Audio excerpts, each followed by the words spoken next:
Hola, ¿qué tal? Buen día.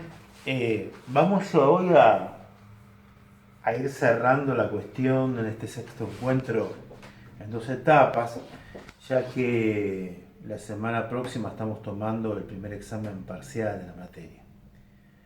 Les recuerdo que es importante que ante dudas, referencias sobre las lecturas, particularidades más allá de las explicaciones que nosotros hagamos, ustedes escriban al foro, utilicen el campus y vamos evacuando las cuestiones. Igual en la modalidad va a ser la de un examen que se va a subir el día, seguramente el próximo jueves, este jueves no el otro, y, y van a tener los días correspondientes para realizarlos, un parcial domiciliario en la modalidad que nosotros utilizamos. Así que tienen tiempo para hacerlo, reflexionarlo, bla, bla. Bien, en la última parte nosotros vamos a avanzar. Nosotros en el último encuentro teórico estuvimos pisando en 1810-1811 y en este primer y segundo video vamos a avanzar hasta 1826, o sea, va a quedar cerrado el tema de las constituciones en el Río de la Plata. Primeramente lo que vamos a referenciar es lo que corresponde a la etapa legitimista del Río de la Plata. Ustedes recordarán que les mencioné que en general la etapa legitimista, o sea, en el cual la mayoría de los territorios juraban fidelidad a Fernando VII y mantenían eso durante un tiempo, duró más o menos hasta 1815. En el caso de Río de la Plata va a ser un poco anterior a esa fecha. Lo importante de mencionar es algunos momentos interesantes. Yo, por lo pronto, lo que hice fue dividir 4 momentos y dentro de esto vamos a ver también el tema de banda oriental, rápidamente. Nosotros ya mencionamos el tema de Haití, estos movimientos insurgentes mestizos, mencionamos la clase pasada lo de México, nos queda la banda oriental, o sea, Río de la Plata, banda oriental. Después de la Junta del 25 de mayo, la famosa Junta Patria y demás, se va a conformar lo que se va a llamar como la Junta Grande. Una Junta Grande que va a empezar más o menos a funcionar alrededor del 10 de febrero de 1811. Una Junta Grande que va a ser una Junta donde van a estar representaciones provinciales del resto de los territorios que no necesariamente están bajo radio influencia de Buenos Aires. Entonces van a mandar sus representantes y van a dar a conocer lo que se va a llamar como el reglamento de las juntas provinciales, lo que va a permitir de alguna manera comenzar a ordenar las formas de gobierno que se van a implementar en este contexto. Bueno, muy bien. A partir de aquí lo que tenemos que tener en cuenta es que el 20 de abril de 1811 aparece una de las primeras reglamentaciones importantes, que es la reglamentación que tiene que ver con el tema de la libertad de imprenta. Un tema que era muy importante, digamos, reglamentarlo, este tema de la libertad de expresión, fundamentalmente porque ha quedado abierto en el marco político dos bandos. Esos dos bandos van a quedar, o sea, el bando conservador autonomista, que va conduciendo Saavedra y que después va a tener otros líderes, y el bando morenista, más allá de que Moreno ya físicamente ha desaparecido de la escena, tiene sus continuadores. Bien, ¿qué sucede con el tema de la Junta Grande? Va a habilitar una institución que se va a conocer con el nombre de Comité de Vigilancia.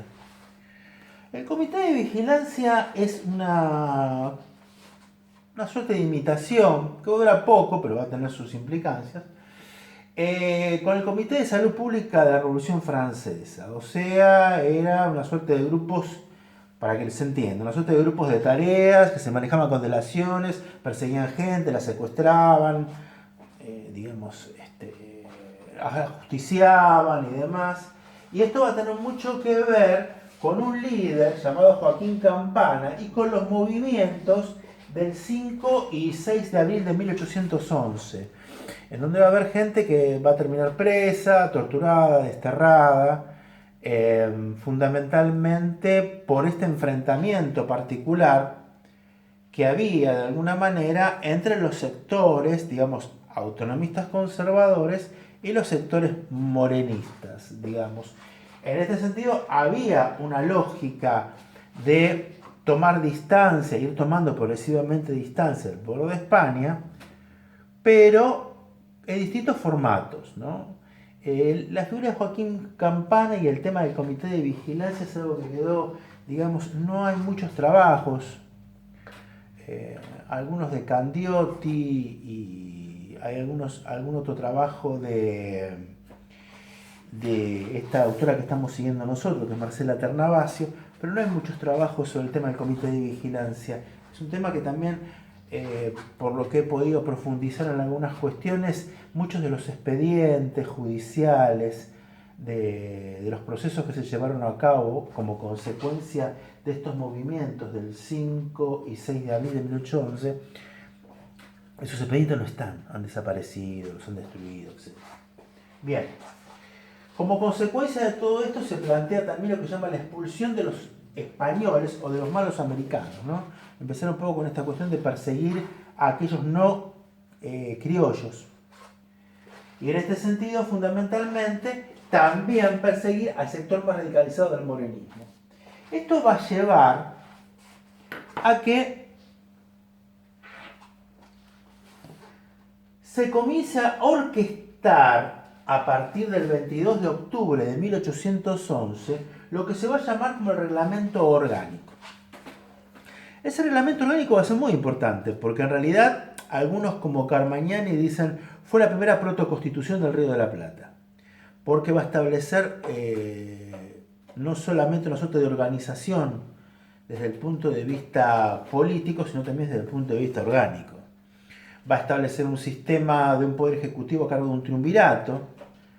Son todos modelos tomados de Europa, ¿no? El triunvirato rememora la época de Roma y después rememora la época de la Revolución, post-Revolución Francesa. Va a aparecer entonces un poder ejecutivo a cargo de un triunvirato y va a aparecer un poder legislativo a cargo de lo que se va a llamar Junta Conservadora, o sea, la Junta Grande se transforma en Junta Conservadora. ¿Cuál va a ser la Junta Conservadora? En realidad va a ser una suerte de parlamento. O sea, lo que se va a dirimir en cuanto a cuestiones legislativas se va a manejar ahí. Y el Poder Judicial se va a seguir manejando de forma independiente. Este primer triunvirato va a estar formado por Zarratea, Paso y Chiclana. Pero en realidad, quien maneja esto, y acá aparece uno de los personajes interesantes en esta parte de la historia, y por lo menos por varios años, va a ser Bernardino Rivadavia, el superministro. Este político, con una fuerte formación económica, mulato, va a ser un personaje muy interesante dentro de la historia argentina y por lo menos hasta lo que podríamos llamar su desaparición política como consecuencia de su caída en 1826-27. Es muy interesante la historia esta de Rivadavia y el peso político que va a tener. Este triunvirato, este primer triunvirato, va a ser acusado un poco de un modelo, digamos, tibio, pero a su vez que no va a permitir las presiones de la Junta Conservadora, que de alguna manera es este mini parlamento dentro del contexto revolucionario. Con lo cual, como consecuencia de todo este reglamento orgánico y demás, el sector más radicalizado de los morenistas va a conformar una estructura que se va a llamar sociedad patriótica, en donde va a aparecer un personaje que va a ser muy importante en los procesos siguientes, que va a ser Bernardo de Monteagudo. Y lo que está llegando a las costas de Buenos Aires es la logia Lautaro, en donde aparecen toda una serie de personajes, entre ellos San Martín Alvear, que van a ser los líderes de esta logia y que van a ser los que van a construir el proceso militar de liberación del proceso que sigue. Estamos en 1812 y si esto lo tienen ustedes que relacionar, no se olviden nunca que ese es el año de la Constitución de Cádiz, ¿sí? Algo de lo cual vimos desde el punto de vista del marco referencial y algo que también vieron detalladamente con los otros docentes. ¿Cuál es la trascendencia de esto? El Río de la Plata no le va a dar trascendencia a la Constitución de Cádiz. En realidad, la Constitución de Cádiz va a tener efecto, digamos, en Nueva España, Nueva Castilla, lo que sería Perú, México, alguna parte de Venezuela, Colombia, Centroamérica. El Río de la Plata no va a hacer caso de esta Constitución y de hecho directamente va a proyectar algo totalmente distinto, que se va a definir de qué manera. La logia Lautaro provoca una suerte de golpe de Estado, por así decirlo, de pseudo-Estado, todavía no. Y como consecuencia de eso, de este golpe militar, en compañía de los miembros de la Sociedad Patriótica, derrocan el primer triunvirato y asume un segundo triunvirato. Y un segundo triunvirato que fundamentalmente va a atender en lo puntual a la convocatoria a un congreso constituyente, lo que se va a conocer como la Asamblea Constituyente del año 13, ¿con qué objetivo? Con esos objetivos que ya venían manejándose del modelo morenista. ¿Cuáles eran esos objetivos? Y bueno, fundamentalmente, ¿ya fidelidad a Fernando VII? No. Esto es un dato destacable dentro de los procesos que se dan en Latinoamérica. El proceso del Río de la Plata pasa de autonómico a independentista, emancipador. Muy importante tener en cuenta este tipo de cuestiones. Como consecuencia de ella, ¿qué es lo que sucede? Bueno, muy bien. Se convoca lo que se va a conocer como la Asamblea de Letras. Y se va a hacer la convocatoria a todos aquellos, digamos, territorios que de alguna manera pertenecían al Virreinato del Río de la Plata, nuevamente, pero también con la idea de a futuro dictar una constitución. Y aquí aparece el tema Artigas. José Carvallo Artigas, líder, hoy diríamos uruguayo, dicho diría líder rioplatense, es un personaje que participó durante el proceso de la Revolución de Mayo, adhirió al proceso revolucionario, adhirió al proceso de emancipación y fundamentalmente comenzó a plantear una serie de cuestiones vinculadas a una cuestión que era el eje central de todo esto y que tenía que ver con la forma de gobierno. Digamos que aquí ya empieza un debate importante en todo esto. Centralismo o localismo, unitarios o federales, lo que van a hacer más adelante. Esta idea de centralizar el poder, como es el modelo francés, o el modelo confederal, etapa previa al federalismo, que tiene que ver un poco con la experiencia de los Estados Unidos. Y aquí aparece Artigas. Aparece Artigas referencialmente en un proceso bastante particular. Explico. Lo que sería la banda oriental, la República Oriental del Uruguay hoy, y su centro neurálgico de poder, que es Montevideo, era una zona que estaba en poder de los realistas. O sea, seguía, digamos, dentro del bando legitimista, seguía adhiriendo un poco a los criterios de lo que era la Constitución de Cádiz, de alguna manera, pero a su vez también tenía el otro peligro, que eran los permanentes ingresos e invasiones por parte de los portugueses que venían del territorio de Brasil. Digamos que Buenos Aires y Artigas van a tener una relación, digamos, medianamente manejable, hasta tanto se produce lo que es la caída de Montevideo. La caída de Montevideo recién se va a terminar produciendo en el año 1814, después de que termina cayendo en poder de Alvear y de Carlos María de Alvear, y Brown derrota a los españoles en el buceo. Entonces, a partir de ahí, cae Montevideo después de haber sido unos par de años asediada y queda bajo, digamos, el control de Artigas. Relativamente, ¿no? Porque digamos que va a haber todo un proceso bastante importante en donde primeramente van a ingresar también los portugueses, va a haber problemas con Buenos Aires, Artigas va a llevar a cabo el famoso éxodo del pueblo uruguayo, donde una parte importante de la campaña uruguaya la cruza a la provincia de Entre Ríos,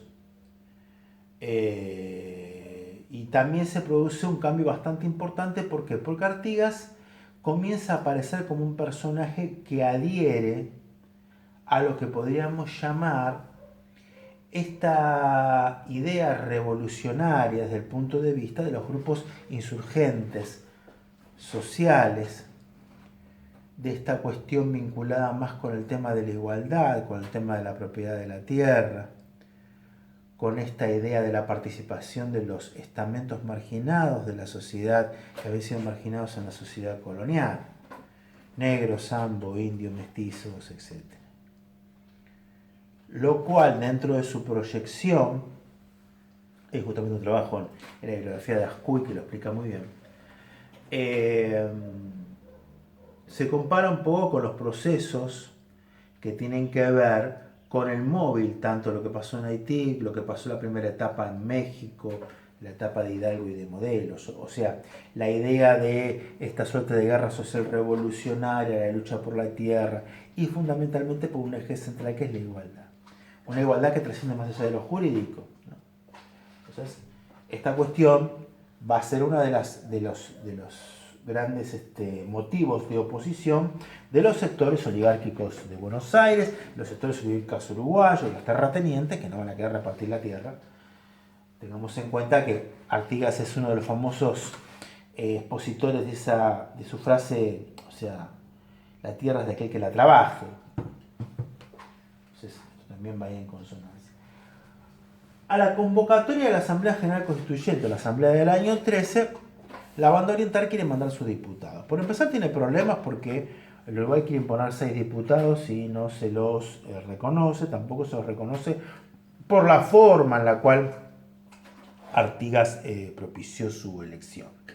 Pero ellos van con instrucciones precisas. Las instrucciones precisas consisten fundamentalmente en 1. Independencia absoluta de los Borbones, de España y de cualquier otro dominio extranjero. 2. Forma de gobierno confederación. Es importante, cuando digo confederación, más allá de que ustedes, por teoría del Estado y demás, cuando analizan formas de gobierno, hagan la clara diferenciación entre confederación y federación, etcétera, etcétera. Pero digamos, y en esto coincidimos con Ternavasio, que era muy común utilizar como una sinonimia confederación y federación, o sea, como que eran más o menos lo mismo. Pero en realidad, digamos que hay una diferencia bastante importante, porque en las estructuras de confederación los estados provinciales son independientes y delegan alguna atribución en una de esas unidades políticas, que sería como la cuestión de las representaciones exteriores, como va pasando durante la época de Rosas. Pero, digamos, cada uno dicta su propia constitución y demás. De hecho, además de la independencia absoluta y el modelo de confederación, que es el que va a proponer Artigas para que sus diputados lo presenten, está el tema de división de poderes, claramente, ejecutivo, legislativo, judicial. Todo lo que tiene que ver con que no existe un poder central, sino que se respete esta cuestión independiente de los estados, que la banda oriental quedaría directamente como un estado provincial independiente de lo que podría ser Río de la Plata, que cada de estas unidades territoriales políticas dicte su propia constitución y que se establezca a futuro una capital, pero que esa capital de ninguna manera sea Buenos Aires. O sea, si algo que Artigas tenía muy en claro y sus acólitos era esta cuestión de que mientras todo se dirimiera un poco o se cocinara un poco en Buenos Aires, iba a ser para problemas. Con lo cual la idea era descentralizar la cuestión porteña. Para este punto es muy interesante hacer referencia a que Artigas va a expandir su poder y va a llegar a controlar lo que se va a llamar el protectorado de los pueblos libres, y su poder no solamente va a abarcar una parte importante de lo que es la banda oriental, o sea, el Uruguay, durante 1815 prácticamente va a ser la época de mayor poder de esta suerte de conglomerado confederacional armado por Artigas, en donde además va a estar Entre Ríos, Corrientes, Las Misiones, Santa Fe y Córdoba. O sea, digamos, va a ser un territorio sumamente importante. Y de hecho, ellos no van a participar de lo que va a ser el Congreso de Tucumán de 1816. O sea, esa parte de lo que hoy se conoce como la República Argentina y el Uruguay va a estar bajo el control de él, no va a participar, digamos, del proceso de Tucumán de 1816, por lo cual, digamos, cuando el Congreso, esta Asamblea General Constituyente de 1813, que va a dictar la libertad de vientres, la acuñación de una moneda simbólica conmemorando el Congreso, que va a sacar definitivamente el nombre de Fernando VII de los documentos oficiales, o sea, se termina el tema de la fidelidad. Se produce simbólicamente también la quema de los elementos de tortura, etcétera, etcétera. Y se profundiza un poco este criterio, y esto es muy importante mencionarlo, en la Asamblea del año 13, comienza un poco a germinar esta construcción del debido proceso dentro de lo que podríamos llamar definiciones procesales dentro de lo que va a ser el sistema judicial revolucionario de esos tiempos. Luego repetir y queda muy claro, estamos hablando de libertad de vientres, o sea, de los hijos de esclavos nacidos después del 31 de enero de 1813. No es que se va a abolir la esclavitud. La esclavitud, en definitiva, va a empezar a abolirse en consecuencia a partir de la Constitución de 1853 y después, digamos, como construcción constitucionaria va a llevar su tiempo también, porque, digamos, hay cuestiones de prácticas y de formas que llevan su tiempo para que puedan ser traducidas, o sea, la letra de la ley sea traducida en hechos puntualmente. Bueno, muy bien. Como consecuencia de todo esto, del tema del reparto de tierras, de la idea de llevar adelante una reforma agraria, entre comillas, para la lógica de ese tiempo, el tema de Artigas lo va a tener medianamente aislado y va a ser acompañado progresivamente por otros caudillos, como Ramírez en Entre Ríos, como Estanislao López en Santa Fe, que van a ser una suerte de lugartenientes que después lo van a traicionar. Pero, digamos, lo van a acompañar prácticamente hasta el año 1819-1820. Mencionaba, hacia el pasar, mencioné el tema del Congreso de Tucumán de 1816, que localizado en la provincia de Tucumán, termina dictando la Constitución el 9 de julio y después le hace un agregado a esa Constitución por el tema de la independencia definitiva de cualquier tipo de poder exterior. Ese Congreso de Tucumán progresivamente también se va a tener que ir de Tucumán y volver a Buenos Aires. ¿Por qué?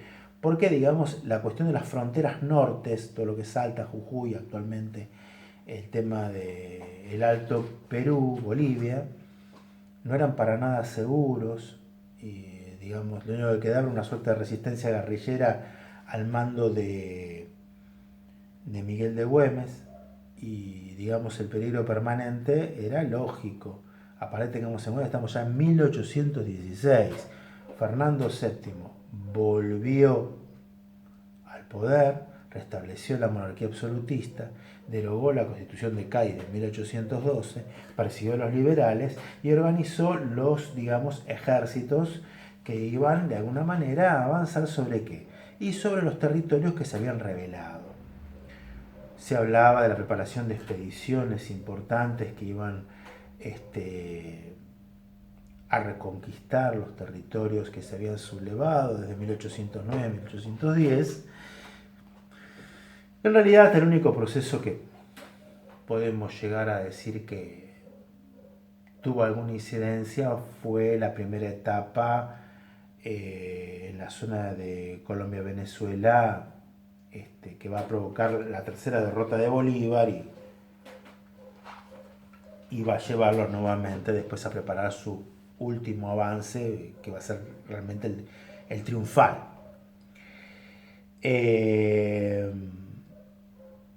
Se había establecido, y esto es importante mencionarlo, que el Congreso, la Asamblea del año 13, ya había establecido una nueva forma de poder ejecutivo.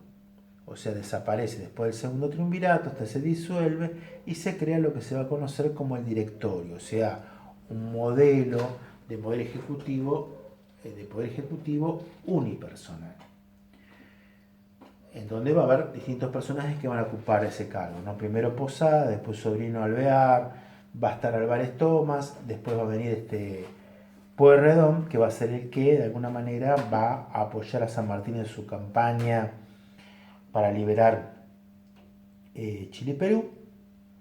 Y a partir de ahí, ¿qué hacer? Y en este sentido, el tema principal es la forma de gobierno, más allá del tema de la constitución o no constitución. Y aquí es donde va a girar toda esta cuestión del modelo monárquico, ¿no? Cosa que se va a discutir también en el Congreso de Tucumán de 1816, muy fuertemente apoyada la idea de una monarquía. Ya sea que se trajera a Carlota Joaquina de Brasil para ponerla, porque era pariente de los Borbones, ya sea que se busque algún heredero europeo para traerlo y ponerlo, o estas ideas que tenían que ver un poco con los planteos de Belgrano, a los cuales San Martín medianamente adhería, no tenía mayor inconveniente. Lo que pasa es que San Martín quería más que nada un modelo monárquico constitucional. Y esta idea de entronizar a un príncipe inca, un descendiente directo de los pueblos originarios, para restablecer, digamos, la monarquía incaica. O sea, existía un poco esta cuestión monárquica, que hay que tomarla desde el punto de vista de que era el modelo que estaba, digamos, en tránsito, no solamente en Europa, sino como una idea a llevar a cabo. Había una fuerte distancia de estos sectores todavía a adherir a la propuesta de una república de un modelo federal como el de los Estados Unidos.